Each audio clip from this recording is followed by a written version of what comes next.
First of all pala, I would like to acknowledge the proponent of this beautiful bridge, which is the Ako Bicol Party-list. Thank you so much, Ako Bicol. Headed by Congressman Pido Garbin and Congressman Cong. Ito po ng mga infrastruktura, in fairness sa mga in fairness to the former congressman of the 2nd District, Salceda.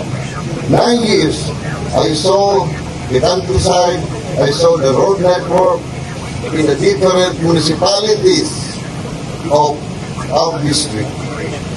Very beautiful dito ginawa ni Salceda na nangangapit sa atin.